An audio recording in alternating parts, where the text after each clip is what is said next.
غزوہ خندق کے بعد رسول اللہ صلی اللہ علیہ وسلم نے ایک رات خواب میں دیکھا کہ آپ احرام باندھ کر اپنے صحابہ کے ساتھ مکہ میں داخل ہو رہے ہیں۔ تو آپ صلی اللہ علیہ وسلم اپنے اس خواب کو پورا کرنے کے لیے اپنے ساتھ 1400 صحابہ کو لے کر عمرہ کرنے مکہ کی طرف روانہ ہوئے۔ آپ صلی اللہ علیہ وسلم کو پتا تھا کہ پچھلی 3 جنگوں میں مکہ کے لوگ کافی کمزور ہو گئے ہیں، تو وہ مسلمانوں کو عمرہ کرنے کے لیے مکہ آنے دیں گے، لیکن مکہ والے باز نہیں آئے اور مسلمانوں سے کہا کہ تم مسلمان مکہ نہیں آ سکتے، یہاں سے واپس چلے جاؤ۔ جب آپ صلی اللہ علیہ وسلم کو اس بات کی خبر ہوئی تو آپ صلی اللہ علیہ وسلم نے ارشاد فرمایا کہ یہ لوگ اب بھی باز نہیں آئے۔ پھر رسول اللہ صلی اللہ علیہ وسلم نے مکہ والوں کو ایک خط بھیجا کہ ہم صرف عمرہ کرنے کے لیے آئے ہیں، لیکن مکہ کے لوگوں نے اس خط کو بالکل نظر انداز کر دیا اور اپنے ایک بندے کو سفیر بنا کر مسلمانوں کے پاس بھیجا۔ جب وہ مسلمانوں سے بات کر کے مکہ لوٹا تو اس نے مکہ والوں سے کہا کہ میں نے رومی اور فارسی سلطنتوں کے بادشاہوں کی اتنی عزت ہوتے نہیں دیکھی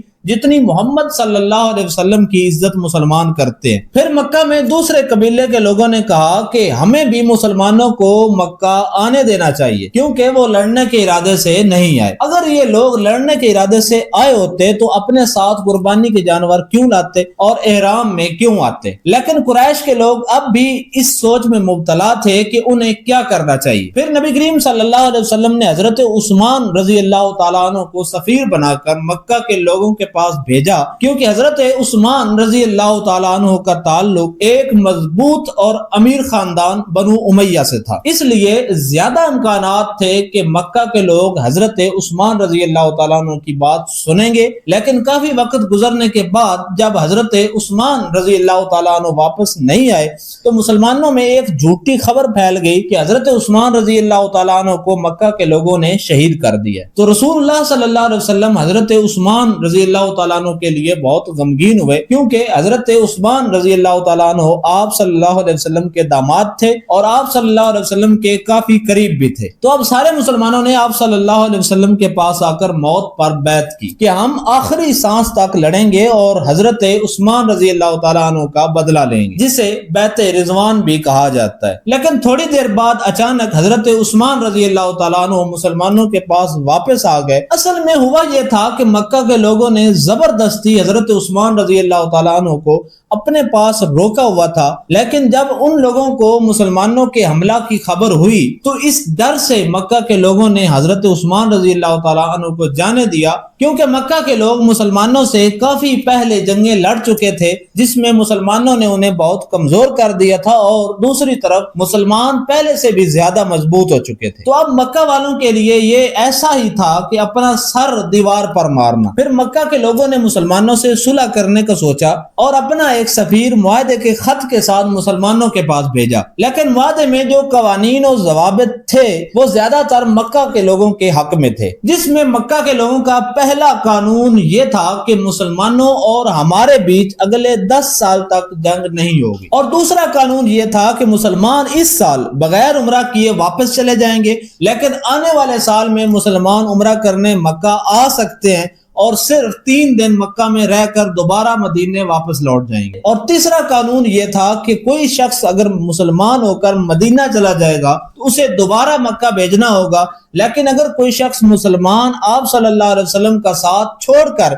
مکہ آئے گا تو اسے واپس نہیں بھیجا جائے گا۔ نبی کریم صلی اللہ علیہ وسلم نے اسے قبول کر لیا، کیونکہ اس قانون سے مسلمانوں کے بیچ جو منافق ہیں ان کا پتہ چل جائے گا اور دونوں طرف کے لوگ ایک دوسرے کے خلاف کوئی خفیہ کارروائی نہیں کریں گے۔ اور آخر میں یہ طے ہوا کہ الگ قبیلے کے لوگ چاہے وہ مسلمانوں کے ساتھ ہوں یا مکہ کے لوگوں کے ساتھ ہوں وہ اس معاہدہ کا حصہ بن سکتے ہیں۔ پھر آپ صلی اللہ علیہ وسلم نے اس معاہدہ میں ایک اور قانون شامل کیا، جو حقوق تمہارے پاس ہوں گے وہی ہمارے پاس ہوں گے۔ پھر اس معاہدے پر دستخط کر دیے گئے، لیکن اسی معاہدے کا نقصان مکہ کے قریش کو آگے جا کر ہونے والا تھا۔ جب رسول اللہ صلی اللہ علیہ وسلم مدینہ واپس آئے تو کچھ دنوں بعد مکہ میں ایک نیا مسلمان قریش کے لوگوں سے بھاگ کر آپ صلی اللہ علیہ وسلم کے پاس آیا، لیکن مکہ والوں نے اپنے 2 لوگ بھیجے اسے واپس لانے کے لیے۔ تو آپ صلی اللہ علیہ وسلم نے معاہدے کے مطابق ان کو واپس بھیج دیا، لیکن مکہ پہنچنے سے پہلے ہی یہ مسلمان ان دونوں مکہ والوں میں سے ایک کو مار کر بچ کر بھاگ گیا۔ اب اسے پتا تھا کہ مدینہ تو وہ دوبارہ نہیں جا سکتا، تو وہ ایک سنسان جگہ پر جا کر رہنے لگا۔ اب مکہ میں جو بھی شخص مسلمان ہوتا تو وہ مدینہ جانے کی بجائے ان کے پاس آ جاتا۔ یہ جگہ بڑی بہترین تھی، اس لیے کہ مکہ والوں کی کافی ساری تجارت اسی راستے سے ہوتی تھی۔ اب یہاں مکہ والوں کو اس تیسرے قانون کا نقصان ہونے والا تھا جو ان لوگوں نے خود ہی خوشی خوشی شامل کیا تھا۔ اب جو بھی مکہ میں مسلمان ہوتا تو وہ مدینہ جانے کی بجائے اسی جگہ میں آتا، اور ایسے ہی یہاں ایک چھوٹا قصبہ آباد ہو گیا جس میں تقریباً 70 مسلمان مکہ والوں کے ظلم سے بھاگ کر آ چکے تھے۔ اب مکہ والے تجارت کرنے جب بھی اس راستے سے گزرتے تو مسلمان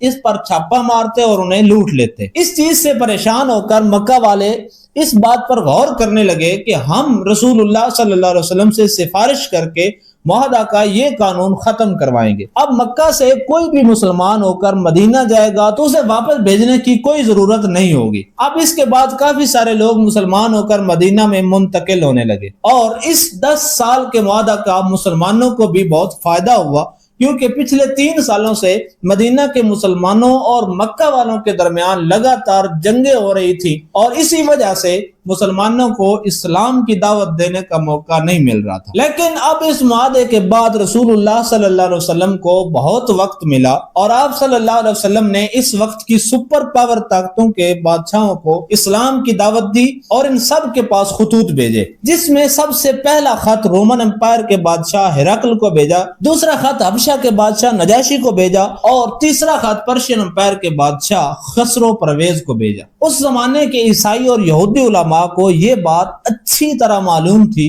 کہ ایک آخری پیغمبر آنے والے ہیں، لیکن جب رومی سلطنت کے بادشاہ ہرقل کو خط ملا تو اسے یہ بات عجیب لگی، اور اس نے اپنی سلطنت میں جو کچھ قریش کے لوگ موجود تھے ان کو بلایا۔ تو ابو سفیان کچھ عرب کے لوگوں کے ساتھ ہرقل کے محل میں پیش ہوئے، انہوں نے محمد صلی اللہ علیہ وسلم کے کردار کے بارے میں بتایا تو رومی سلطنت کا بادشاہ بہت متاثر ہوا اور بولا، مجھے معلوم تھا کہ آخری نبی آنے والے ہیں، لیکن یہ نہیں سوچا تھا کہ وہ تم عربوں میں سے ہوں گے۔ ان سب کے بعد بھی ہرقل نے سیاسی دباؤ اور اپنی بادشاہت ختم ہونے کے ڈر سے اسلام قبول نہیں کیا۔ لیکن جب حبشہ کے بادشاہ کو خط ملا